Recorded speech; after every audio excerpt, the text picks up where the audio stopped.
ये कहानी है एक भिखारी की, जो कि दिन भर एक रेलवे स्टेशन पर बैठा रहता था और वहाँ पर जो पैसेंजर आते थे उन्हीं से मांग कर वो अपने जीवन को चलाता था। रोज की तरह वो भिखारी रेलवे स्टेशन पर भीख मांग रहा था।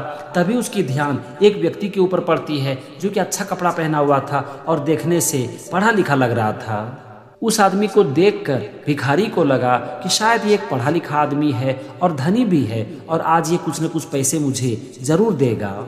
तभी वो भिखारी उस आदमी के पास जाता है और उनसे भीख मांगता है। तो वो आदमी कहता है कि तुम रोज यहाँ पर आकर लोगों से भीख मांगते हो, लेकिन क्या कभी भी तुमने किसी को कुछ भी दिया है?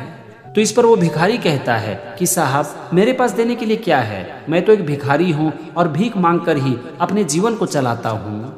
तो इस पर वो व्यक्ति कहता है कि अगर तुम किसी भी आदमी को कुछ दे नहीं सकते हो तो तुम्हें किसी से कुछ भी मांगने का अधिकार नहीं है। वो व्यक्ति आगे कहता है कि मैं एक बिजनेसमैन हूँ और बिजनेस का वसूल ही है लेन देन। अगर तुम मुझे कुछ नहीं दे सकते हो तो सॉरी, मैं भी तुम्हें कुछ नहीं दे सकता। फिर वो आदमी वहां से हटकर एक ट्रेन पकड़ लेता है और वहां से निकल जाता है। अब वो भिखारी उस बिजनेसमैन द्वारा कही गई बातों को याद करने लगता है और उसके बारे में सोचने लगता है। भिखारी सोचने लगता है कि मैं तो सिर्फ एक भिखारी हूँ, मेरे पास दूसरों को देने के लिए कुछ भी नहीं है, तो मैं दूसरों को क्या दे सकता हूँ? और अगर मैं दूसरों को कुछ भी नहीं दे सकता तो फिर उस व्यक्ति ने मुझसे ऐसा क्यों कहा? अब वो भिखारी वहीं पर एक निश्चय करता है कि आज से जो कोई भी मुझे कुछ भी भीख देगा, मैं बदले में उसे कुछ न कुछ जरूर दूंगा। वो भिखारी कुछ दिनों तक सोचता रहा कि मैं दूसरों को क्या दे सकता हूँ, लेकिन उसे कुछ भी आंसर नहीं मिल रहा था। तभी एक दिन वो भिखारी जब स्टेशन पर भीख मांगने के लिए जा रहा था तो उसे रास्ते में कुछ फूल दिखा।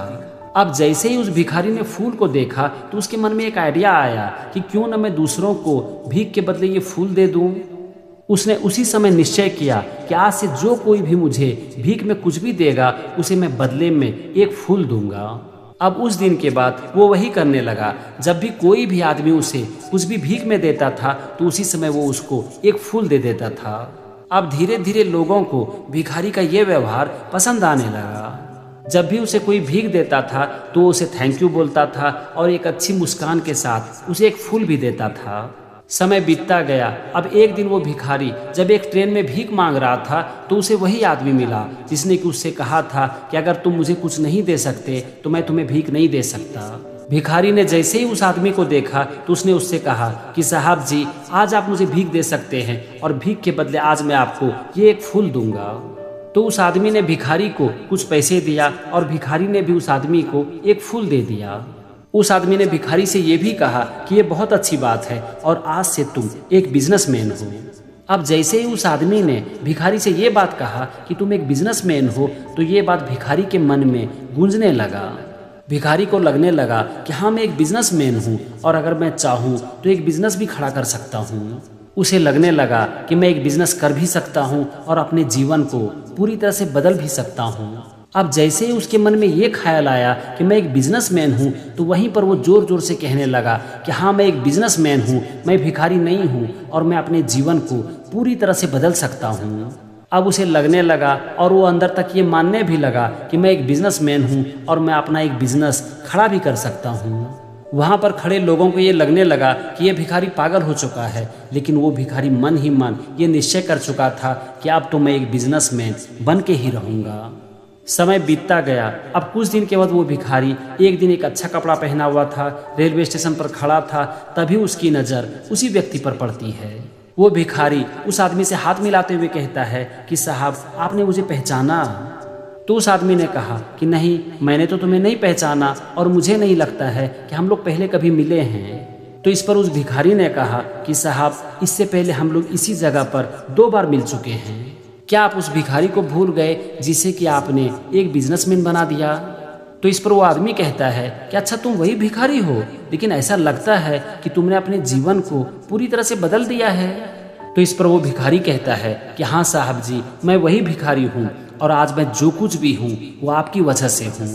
भिखारी ने आगे कहा कि जब से आपने मुझे ये कहा कि मैं एक बिजनेसमैन हूँ, तब से मैं अंदर तक ये मानने लगा कि मैं एक बिजनेसमैन बन सकता हूँ। आपकी बात को मानकर धीरे धीरे मैंने फूल बेचना शुरू कर दिया और आज मैं फूल का एक व्यापारी बन चुका हूँ। अभी भी मैं दूसरा शहर जा रहा हूँ बिजनेस के काम से ही, और ये सब हो पाया सिर्फ आपकी वजह से। उसने आगे कहा कि आपने जीवन का मुझे एक बहुत ही बड़ा पाठ पढ़ाया कि हमें जीवन में कुछ तभी मिलता है जब हम दूसरों को कुछ देते हैं, और इसी सोच ने मेरे जीवन को पूरी तरह से बदल कर रख दिया। आपसे मिलने के बाद जब भी मैं दूसरों से भीख मांगता था तो मैं खुद को भिखारी नहीं समझता था, बल्कि अपने मन ही मन मैं ये सोचता था कि लोग मुझे भीख नहीं दे रहे हैं, बल्कि लोग मुझे मेरे फूल की कीमत दे रहे हैं। और जैसे ही मेरे मन में ये ख्याल आता था कि लोग मुझे मेरे फूल की कीमत दे रहे हैं, तो मैं खुद को एक बिजनेसमैन समझने लगता था। उस दिन के बाद मुझे जो कुछ भी पैसा मिलता था उस पैसे से मैं कुछ फूल खरीद लेता था, और इसी तरह से धीरे धीरे मैंने अपने फूल का बिजनेस खड़ा कर लिया। आज मैं एक अच्छा बिजनेसमैन हूँ, फूल का व्यापारी हूँ, और इसकी वजह सिर्फ और सिर्फ आप हो। वो आदमी बहुत खुश हुआ क्योंकि उसकी एक बात ने एक भिखारी को एक बिजनेसमैन बना दिया था। दोस्तों, ये थी एक छोटी सी कहानी जो कि हमें जीवन की एक बहुत बड़ी सीख देती है, और वो सीख ये है कि हमारा एक विचार किसी की ज़िंदगी बदल सकती है।